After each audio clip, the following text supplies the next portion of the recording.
Hello दोस्तों, मेरा नाम कृष्णा है और मैं इंदौर का रहने वाला हूँ। इंदौर में रहते रहते मुझे थोड़ा सा ही समय हुआ था, क्योंकि इससे पहले मैं जिला एटा में रहता था और वहीं का रहने वाला था।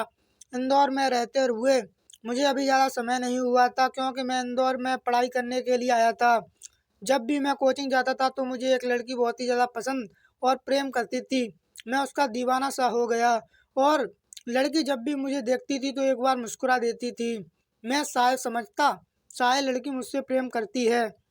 धीरे धीरे समय बीत रहा था और समय की घड़ी भी चल रही थी, लेकिन मैंने अपनी जुबान उस लड़की के सामने नहीं खोली। अर्थात मैंने उस लड़की के सामने कभी भी अपना प्यार नहीं जताया। एक बार कोचिंग में एग्जाम था तो लड़की मेरे पास आकर बैठ गई। अर्थात वही लड़की जो मुझसे प्रेम करती थी वो मेरे पास आकर बैठ गई, क्योंकि सर ने उसे मेरे पास बैठाया था और एग्जाम चल रहा था।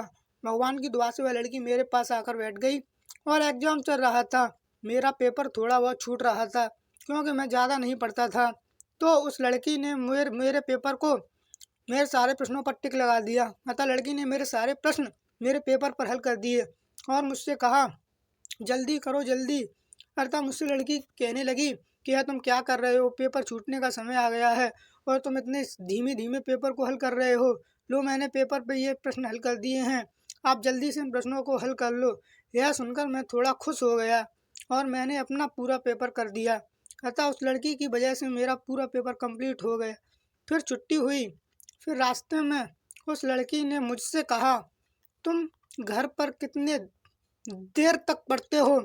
फिर मैंने उस लड़की से कहा, ज़्यादा नहीं, बस 4 से 5 घंटे की पढ़ाई कर लेता हूँ। अतः मैंने उस लड़की से कहा कि मैं ज़्यादा नहीं पढ़ता, मैं केवल 4 से 5 घंटे की पढ़ाई कर लेता हूँ। और फिर मैंने उस लड़की से कहा कि आप कितना पढ़ती हो? उस लड़की ने मुझे जवाब दिया कि मैं 8 से 9 घंटे की पढ़ाई करती हूँ। फिर यह बात फिर लड़की मुझसे बोली कि आप यहाँ पर रहते हो इंदौर में, इतना यहाँ का खर्चा कितना हाई फाई है और तुम इतना कम पढ़ाई करते हो। लड़की ने फिर मुझे बहुत डांटा और मुझे बहुत बदतमीजी से मुझे बेइज्जत किया और मुझसे कहा, तुम अपनी पढ़ाई को नहीं सुधार पाओगे। अर्थात लड़की ने मुझे पढ़ने के लिए प्रेरित किया। यह बात सुनकर मैं थोड़ा उदास हुआ और परेशान हुआ। फिर लड़की ने मुझसे कहा, मैं तुम्हें थोड़ा पसंद करती हूँ, क्या आप अपना मोबाइल नंबर मुझे दे सकते हो? फिर मैंने उस लड़की से कहा, क्यों नहीं, मैं आपको अपना मोबाइल नंबर दे सकता हूँ। वैसे भी इंदौर में मेरा कोई नहीं है, अगर मुझे किसी भी चीज़ की कोई ज़रूरत होती है तो मैं आपसे मांग लूँगा। अर्थात फिर मैंने उस लड़की को अपना मोबाइल नंबर दे दिया। तभी मैंने उस लड़की को मोबाइल नंबर देते हुए कहा कि मैं भी तुम्हें थोड़ा बहुत पसंद करता हूँ, इसलिए मैं तुम्हें अपना मोबाइल नंबर दे रहा हूँ, वरना मैंने आज तक किसी लड़की को अपना मोबाइल नंबर नहीं दिया है। यह बात सुनकर लड़की मुस्कुराई और वहाँ से चली गई। धीरे धीरे वह लड़की मुझसे बात करने लगी और मैं भी उस लड़की से प्रेम करने लगा। भगवान की दुआ से मेरी अच्छी जॉब लग गई। अर्थात मैं जब पढ़ता था धीरे धीरे मैं उस लड़की ने मुझे प्रेरित किया और मैं धीरे धीरे बहुत ज़्यादा होशियार हो गया। धीरे धीरे भगवान की दुआ से मेरी अच्छी जॉब लग गई, जिसकी खुशी में वह लड़की मुझे बधाई देने आ गई और मुझसे कहती है, कॉन्ग्रेचुलेसन फॉर योर जॉब। अतः लड़की ने मुझे मेरी जॉब के लिए कॉन्ग्रेचुलेसन कहा। यह बात सुनकर मैं थोड़ा नाजुक सा हुआ। अर्थात जब लड़की ने मुझसे कॉन्ग्रेचुलेसन कहा तो यह बात सुन मैं थोड़ा नाजुक सा हुआ, पर मैंने उससे कुछ नहीं कहा।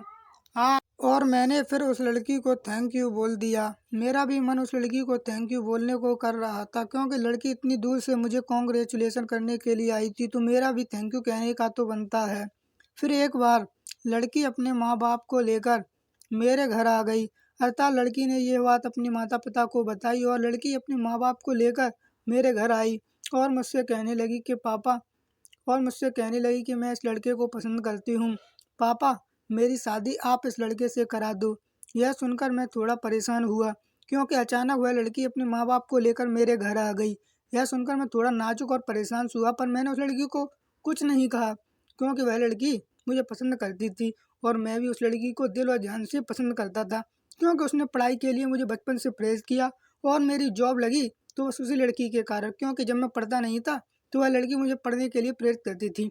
इसलिए मैंने भी उस लड़की से कहा और हम दोनों की शादी जल्दी कराने का निर्णय हमारे माँ बाप ने ले लिया। धन्यवाद दोस्तों। आज की कहानी अच्छी लगी हो तो प्लीज़ हमारे यूट्यूब चैनल को जल्द से ज़्यादा सब्सक्राइब करें। ऐसी कहानी हमारे यूट्यूब चैनल पर आपको सुनने को मिलती रहेंगी। किसको सुनने को? हमारे यूट्यूब चैनल पर ऐसी कहानी आती रहती हैं। अगर आपको हमारी वीडियो अच्छी लगती हैं, कहानी अच्छी लगती हैं, तो हमारे चैनल को सब्सक्राइब करें, वीडियो को लाइक करें और ज़्यादा से ज़्यादा शेयर करें। धन्यवाद। इससे ज़्यादा मैं कुछ नहीं बोलूँगा। आपको कुछ सपोर्ट करना है तो आप हमारे यूट्यूब चैनल को सब्सक्राइब कर लो, इससे हमें पूरा सपोर्ट मिलेगा। ज़्यादा से ज़्यादा सब्सक्राइब करें, ज़्यादा से ज़्यादा शेयर करें। धन्यवाद।